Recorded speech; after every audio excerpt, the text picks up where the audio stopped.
Hello everyone and welcome to my Dia de los Muertos altar vlog. I didn't get as much footage as I would have liked, but 'tis the way things go when it comes to vlogging for yourself after a hiatus. So, I did want to say a few words before I rolled the footage. I did want to talk a little bit about what it took to get to this point because I personally haven't seen anybody talk about this. In my family, we did not celebrate Day of the Dead. We did not talk about it, so I didn't even really know what it was until I was already an adult. And I had to do my own research to try to understand it and also, talk with other people who celebrated it with a similar heritage to mine, which is of Mexican descent or Mexican origin. Now, I am coming from the perspective of not only having to learn it, but also having to reintroduce it into my nuclear family, which includes my mother, my father, and then my younger sister. But my younger sister was also doing her own research simultaneously, it seems, without us even knowing until later on we ended up moving back in together and, we compared notes basically. Maybe 2-3 years ago, there was no altar at all dedicated to any deceased loved ones placed in the home that anyone could see.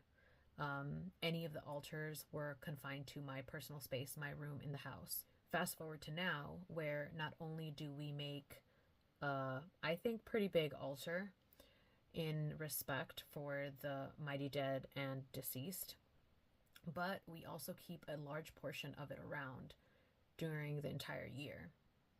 And to me, that's like such big progress, because as a witch, having an altar of any kind being allowed in a home where you have an ex-Jehovah's Witness and you have a self-proclaimed Catholic, it's a pretty big deal to still have some of these, I guess you would call it traditions or customs, that come a little bit from what seems to be pagan or indigenous influences allowed and not fought over. The progress that we've made is beautiful as a family, and there's a lot of things that are still, taboo or not being discussed. But I love the fact that now we even have my mom asking us when we're going to put up the altar, or my dad asking us if he can put up a specific thing as an offering. And that's something that I didn't think we would ever get to, especially if I was to, go back in time. If I would have told myself 3 years ago that that was going to be a thing, I would have been like, yeah, right. And I think that that's a beautiful thing to celebrate and to also bring up, because it is something that I have taken upon myself to, I don't want to say push my belief systems on my family, but to have these conversations and show them how important it is for me, and to see if maybe there's, a common thread or discussions that can be had that in the past didn't seem possible.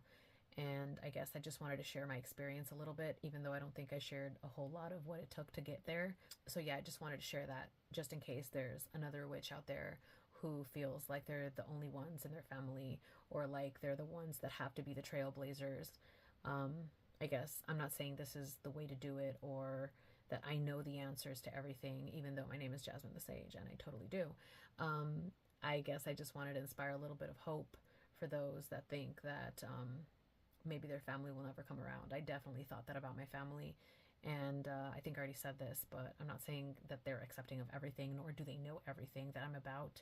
But this is definitely a step in the right direction, and it definitely took years with a little bit of added magic every single time I've been able to be more openly myself and more openly practice. So yeah, I just thought I would share that.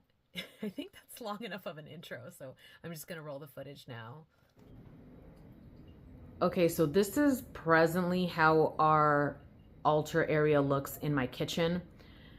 Now, we decided to keep up parts of the last year's Day of the Dead altar up because we already had a mini ancestor altar up year round in a different area. And when I made the transition to this place, it just looks so much more beautiful. And it kind of just like brought up and uplifted the kitchen. So we decided to keep it year round. So now what we're going to do is expand it for the celebration of Dia de los Muertos, Day of the Dead. And we're going to go ahead and take this entire bottom row here because we're going to declutter and clean. And we're going to probably leave the top just the same. We did pick up some cempasúchil flowers, those marigolds right there. We're going to just decorate the altar with those flowers. We're also going to do a little bit of crafting to decorate the altar as well. But we're not going to move too much of the pictures. We do have some pictures missing right now as it stands. And we're going to also add those as well. Okay, so we have a new member of the family sitting there. Then we have some lights, some incense my parents purchased. We have this little tapestry as well as another one that we're washing that we're possibly going to use to do the background and the layouts of those two shelves. And then over here we just have more stuff. We did frame some pictures of our deceased pets. We have some papel picado. Then we also have some candles, some tea lights, and some other stuff that we're going to use on the altar. So we're going to start, we're going to kind of have like a little mini celebration as we fix the altar. We're going to start by burning some of these herbs that I have. Well, we're burning rue, mint, rosemary, and citronella, which all come from our beautiful garden to really feed the energy of the day and what we're doing here.